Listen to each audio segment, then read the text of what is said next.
Hello friends, PHP सीखने की इस सीरीज में आज हम डिस्कस करेंगे व्हाइल लूप इन पीएचपी। तो स्टार्ट करते हैं आज की video. While loop in PHP. While loop is used to traverse a set of code like for loop. जैसा कि हमने लास्ट की वीडियो में डिस्कस किया था कि फॉर लूप या किसी भी लूप का यूज हम किसी भी सेट ऑफ कोड को मल्टीपल टाइम के लिए ट्रैवर्स करने के लिए यूज में लेते हैं। इसी तरीका से फॉर लूप का यूज भी हम किसी भी लाइन ऑफ कोड को या मल्टीपल लाइंस को मल्टीपल टाइम के लिए रन करवाने के लिए, मल्टीपल टाइम के लिए एग्जीक्यूट करवाने के लिए यूज में लेते हैं।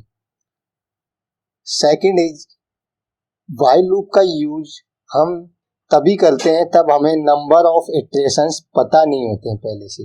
अगर हमें नंबर ऑफ इटरेशंस पहले से पता होते हैं तो हम उस केस में फॉर लूप को यूज में लेते हैं। बट अगर हमें नंबर ऑफ इटरेशंस पहले से पता नहीं है तो उस केस में हम फॉर लूप का यूज नहीं कर सकते और उस केस में हम व्हाइल लूप का यूज करेंगे। तो इसका सिंटैक्स में डिफरेंस है। जो सिंटैक्स में है तो हम देख लेते हैं व्हाइल लूप का सिंटैक्स क्या होता है।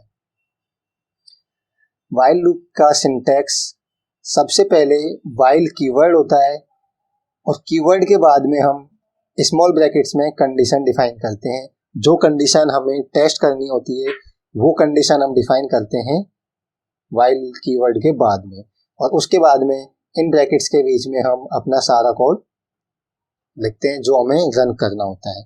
तो ये तो हुआ थ्योरी पार्ट। अब हम डिस्कस करते हैं इसका प्रैक्टिकली कैसे हम व्हाइल लूप का यूज करते हैं पीएचपी में। तो इसमें हम सबसे पहले यूज करके बताऊंगा while loop in PHP. Okay, तो इसके लिए क्या करता हूं मैं, सबसे पहले एक वेरिएबल डिफाइन कर लेता हूं x, एंड लेट्स से इसमें मैंने वैल्यू असाइन कर दी 1। मैंने एक वेरिएबल डिफाइन किया x और उसमें वैल्यू असाइन कर दी 1।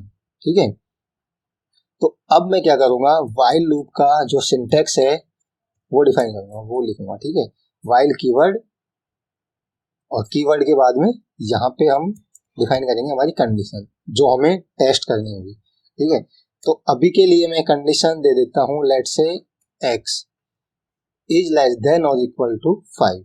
ठीक है, इनिशियल में हमारे पास x की वैल्यू 1 है। मैं यहाँ पर व्हाइल में कंडीशन दे रहा हूँ कि x की वैल्यू या तो 5 के इक्वल है या 5 से स्मॉल है। ठीक है, ये मैंने कंडीशन डिफाइन कर दी और यहाँ पर मैं कोई कोड लिख देता हूँ, जैसे कि मैं x की वैल्यू प्रिंट करवा देता हूँ इको x। ठीक है, और ये मैंने br टैग का यूज कर लिया है लाइन ब्रेक करने के लिए। तो अब अगर व्हाइल लूप में क्या होगा कि ये कोड है जो तब तक रन करेगा, ये तब तक कि ये कंडीशन ट्रू है।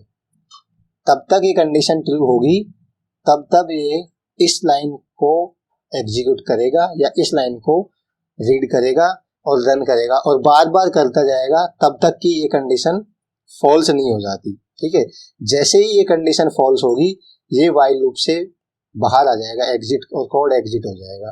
बट अगर तब तक ये कंडीशन ट्रू रहेगी तब तक ये इसको रन करता जाएगा। तो सबसे पहले हमारे पास x में वैल्यू है 1, तो इसने कंडीशन चेक की, यस x 1 की वैल्यू 1 है जो 5 से इक्वल है या छोटा है, तो ये कंडीशन ट्रू होती है।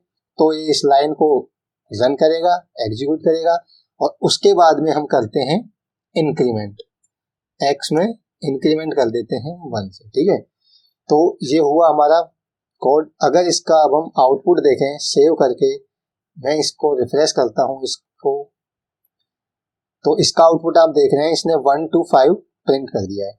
जैसा कि हमने कोड लिखा था कि ये कैसे रन हुआ होगा, सबसे पहले x में वैल्यू है 1, देन ये कंडीशन टेस्ट करेगा कि क्या 1 की वैल्यू 5 से स्मॉल है।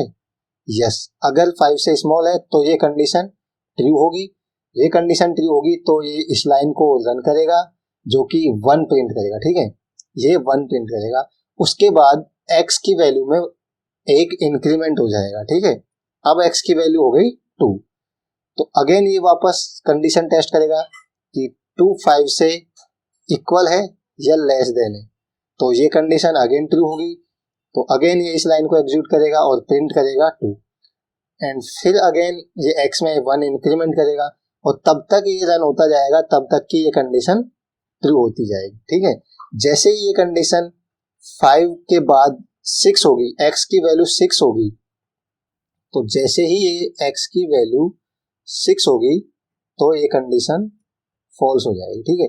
तो ये फॉल्स होने के बाद वाइल लूप से बाहर आ जाएगा और इस कोड को ब्रेक कर देगा, इस वाइल लूप को ब्रेक कर देगा। ये तो हुआ वाइल लूप का सिंटैक्स। एक सिंटैक्स और होता है वाइल लूप का, जो होता है अल्टरनेटिव सिंटैक्स। वो अभी डिस्कस कर लेते हैं हम क्या होता है।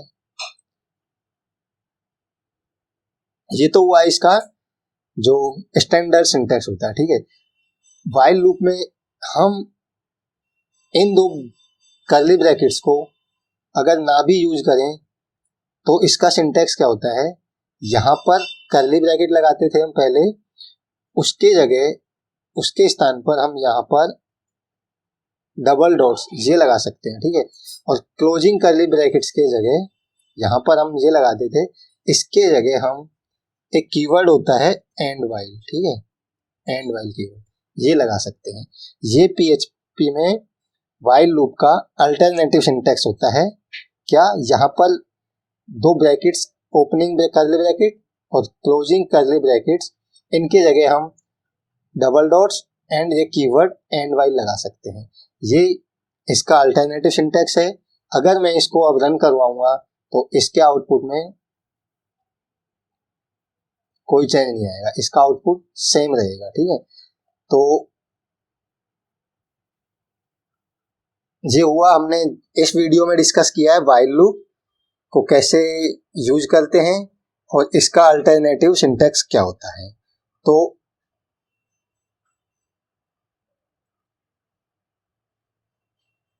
नेक्स्ट वीडियो में हम देखेंगे कि डू वाइल लूप क्या होता है और डू वाइल लूप का यूज हम कैसे करते हैं। तो तब तक के लिए प्रैक्टिस कीजिए, और अगर आपने ये वीडियो अभी तक